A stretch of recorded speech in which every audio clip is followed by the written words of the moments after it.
नमस्कार विद्यार्थी मित्रांनो, SP अकॅडमीमध्ये तुम्हा सर्वांचं स्वागत आहे. तुम्ही अजूनपर्यंत आपल्या चॅनलला सबस्क्राईब केलं नसेल तर सबस्क्राईब करा आणि बेल आयकॉन प्रेस करा, म्हणजे येणाऱ्या सर्व नवीन व्हिडिओचे नोटिफिकेशन तुम्हाला वेळेत मिळत राहतील. Hello friends, today we are going to learn the English workshop of unit number 4.1 the vet from standard 8th English. विद्यार्थी मित्रांनो, आज आपण इयत्ता 8वी इंग्रजी विषयातील युनिट नंबर 4.1 द व्हेट या कवितेचा स्वाध्याय अभ्यासणार आहोत. चला तर मित्रांनो, आपल्या आजच्या सेशनला सुरुवात करूयात. Question number 1, write down the rhyme scheme of stanzas 1 2 3 and the last 2 stanzas. मित्रांनो, पहिल्या, दुसऱ्या आणि तिसऱ्या स्टांजामध्ये तसेच शेवटच्या 2 स्टांजामध्ये कोणती राईम स्कीम वापरलेली आहे? How does it differ in the remaining stanzas 4 to 7? आणि वरील कडवे व 4, 5, 6 व 7 या कडव्यामध्ये काय फरक आहे? Answer, rhyme scheme of 1 to 3 and the last 2 stanzas are A B A B and the remaining stanzas 4 to 7 are A A B C C B, and also remaining stanzas have 6 lines each. Next question.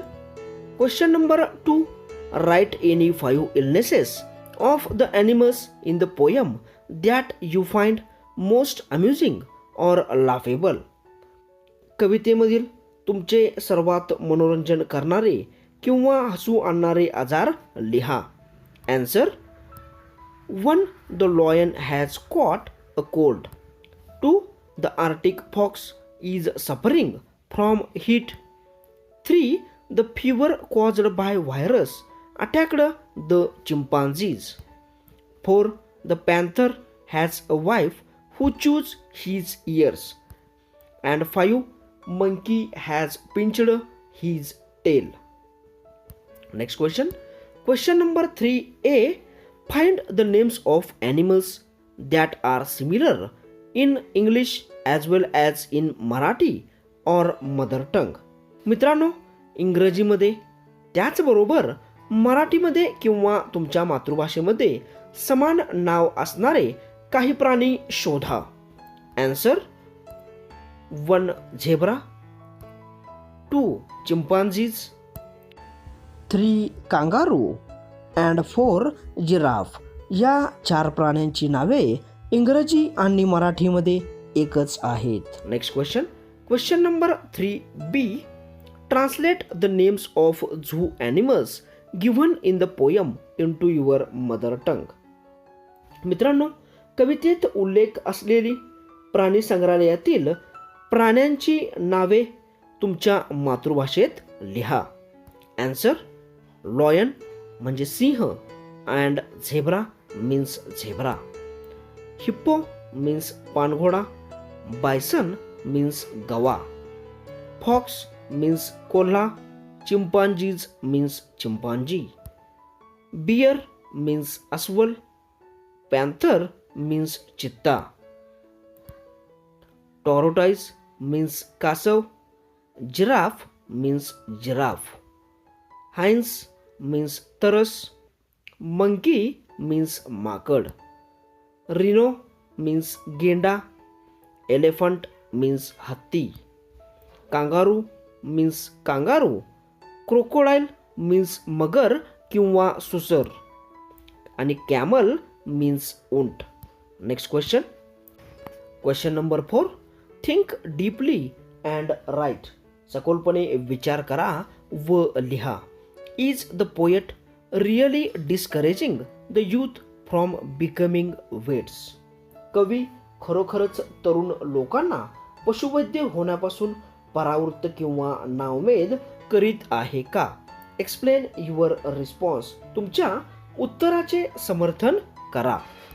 Answer, the poet absolutely has no intention to discourage youth from becoming a vet. On the contrary, he wants to bring to their notice that the vet's work is very important for the animals who cannot express anything about their illnesses. He wants to suggest that vet's profession is noble and is more important than man's doctor. He also underlines the hard work it involves. Next question. Question number 5. Find out from a vet or from a website what precautions does a vet have to take when he or she is called to treat wild dangerous animals. Make point wise notes of the same.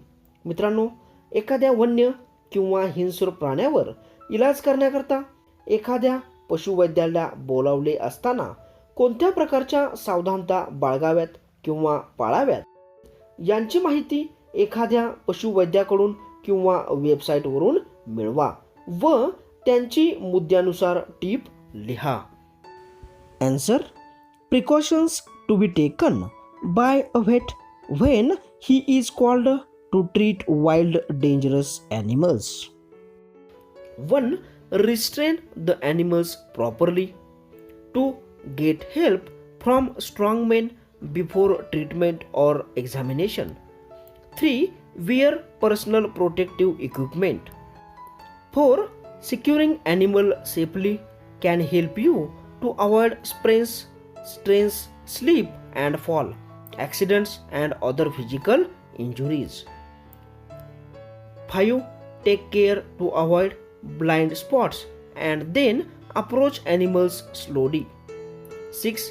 Animals can be somewhat unpredictable when they are under stress or in an unfamiliar surrounding.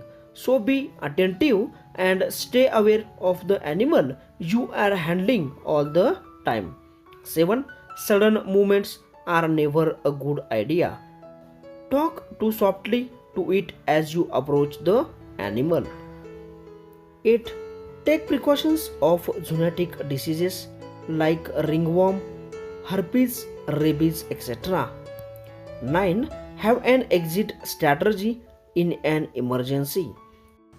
अशा प्रकारची सावधानता पशुवैद्याने एखाद्या वन्य किंवा हिंस्र प्राण्यावर उपचार करत असताना पाळली पाहिजे.